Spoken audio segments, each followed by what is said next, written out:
महाभारत हिंदू का ही नहीं समस्त मानव जाति का ग्रंथ है। इससे प्रत्येक मानव को अच्छी शिक्षा और मार्ग मिल सकता है।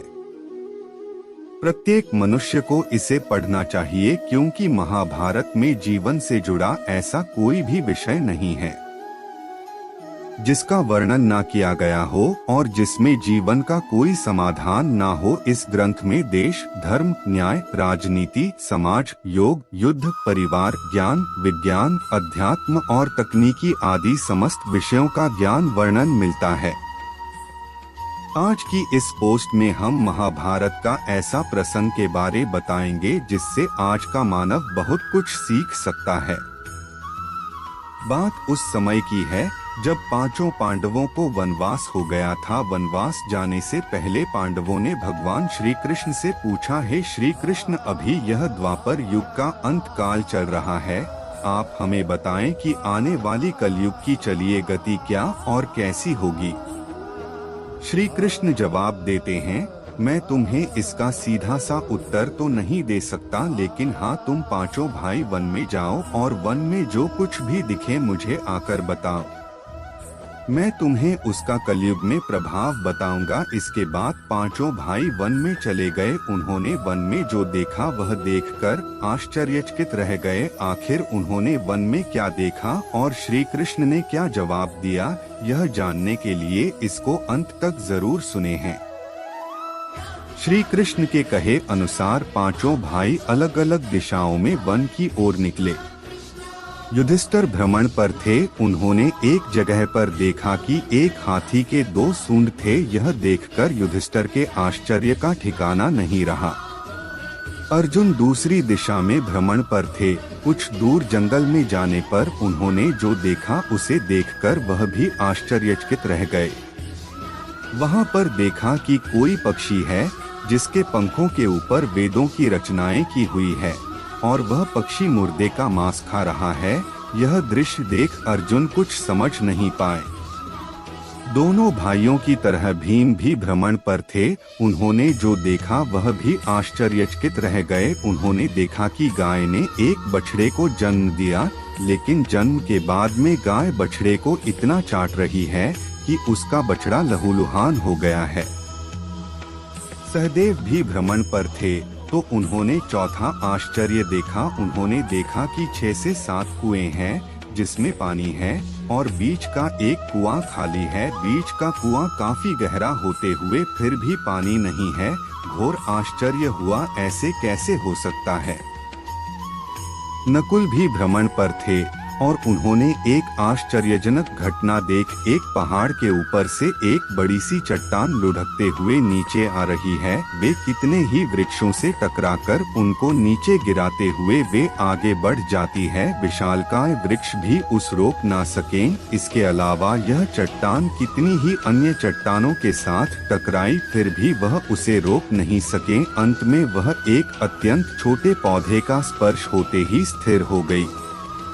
इसके बाद पांचों भाई एकत्रित हुए और शाम को भगवान श्री कृष्ण को अपने अनुभव सुनाए। सबसे पहले युधिष्ठिर ने कहा, मैंने तो पहली बार 2 सूंड वाला हाथी देखा। यह मेरे लिए तो बहुत ही आश्चर्यजनक था। भगवान श्री कृष्ण कहते हैं, धर्मराज, अब तुम कलिकाल की सुनो। कलयुग में ऐसे लोगों का राज्य होगा जो दोनों ओर से शोषण करेंगे, बोलेंगे कुछ और करेंगे कुछ और, मन में कुछ और होगा और कर्म कुछ और। ऐसे ही लोगों का कलयुग में राज होगा। तुम कलयुग आने से पहले तक राज्य कर लो। युधिष्ठिर के बाद अर्जुन ने कहा, मैंने जो देखा है वह तो कहीं ज्यादा आश्चर्यजनक था। मैंने देखा कि एक पक्षी के पंखों पर वेदों की रचनाएं लिखी हुई है, पर वह पक्षी मुर्दे का मांस खा रहा है। श्री कृष्ण कहते हैं, कलयुग में ऐसे लोग रहेंगे जो बड़े ज्ञानी कहलाएंगे, विज्ञान की चर्चा करेंगे, लेकिन उनके आचरण राक्षसी होंगे। वह बड़े पंडित और विद्वान कहलाएंगे, किंतु यह देखते रहेंगे कि कौन सा मनुष्य कब मरे और हमारे नाम से संपत्ति कर जाए। हे अर्जुन, संस्था के व्यक्ति विचार करेंगे कौन सा मनुष्य मरे और संस्था हमारे नाम पर हो जाए।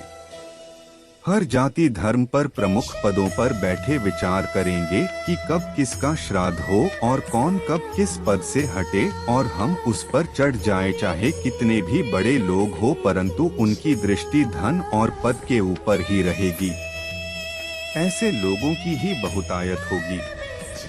अर्जुन के बाद भीम ने अपना अनुभव सुनाया। भीम ने कहा कि गाय अपने बछड़े को इतना चाटती है कि बछड़ा लहूलुहान हो जाता है। श्री कृष्ण कहते हैं, कलयुग का मनुष्य शिशुपाल हो जाएगा। कलयुग में माँओं की बच्चों के लिए ममता इतनी बढ़ जाएगी, उन्हें अपने विकास का अवसर ही नहीं मिलेगा। मोह माया में ही घर बर्बाद हो जाएगा। किसी का बेटा घर छोड़कर साधु बनेगा तो हजारों व्यक्ति दर्शन करेंगे।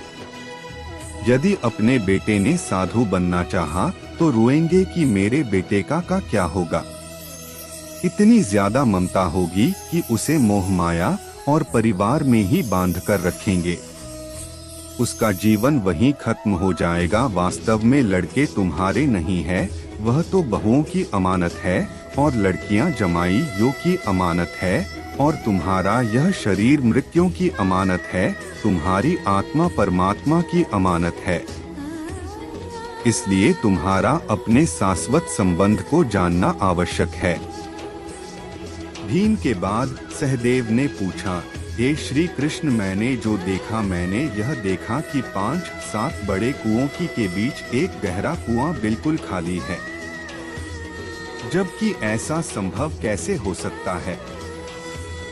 भगवान श्री कृष्ण ने जवाब में कहा, कलयुग में लड़की के विवाह में, मकान के उत्सव में, छोटे बड़े उत्सवों में तो लाखों रुपए खर्च कर देंगे, परंतु पड़ोस में ही यदि कोई भूखा प्यासा मर रहा होगा तो यह नहीं देखेंगे कि उसका पेट भरा है या नहीं।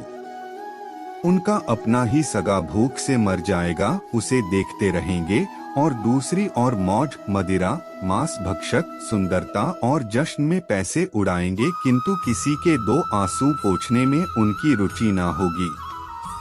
कहने का तात्पर्य यह है कि कलयुग में अन्न के भंडार होंगे, लेकिन लोग भूख से मरेंगे। सामने बंगले में ऐशो आराम चल रहे होंगे, लेकिन पास की झोपड़ी में आदमी भूख से मर जाएगा। एक ही जगह पर असमानता अपने चरम पर होगी। सहदेव के बाद नकुल ने श्री कृष्ण को बताया कि मैंने भी एक आश्चर्य देखा है कि एक बड़ी सी चट्टान पहाड़ पर से लुढ़की वृक्षों के तने और चट्टाने भी उसे ना रोक पाए, किंतु एक छोटे से पौधे के स्पर्श से ही वह बड़ी चट्टान रुक गई। समझ नहीं पाया कैसे। श्री कृष्ण ने कहा, कलयुग में मानव का मन नीचे गिरेगा, उसका जीवन पतित होगा। यह पतित जीवन धन की शिलाओं से नहीं रुकेगा, ना ही सत्ता के वृक्षों से रुकेगा, किंतु हरि नाम के एक छोटे से पौधे से, हरि कीर्तन से मनुष्य जीवन रूपी पौधे का पतन होना रुक जाएगा। इसलिए भक्तों, हरि भजन कलयुग में मोक्ष पाने का एकमात्र उपाय है।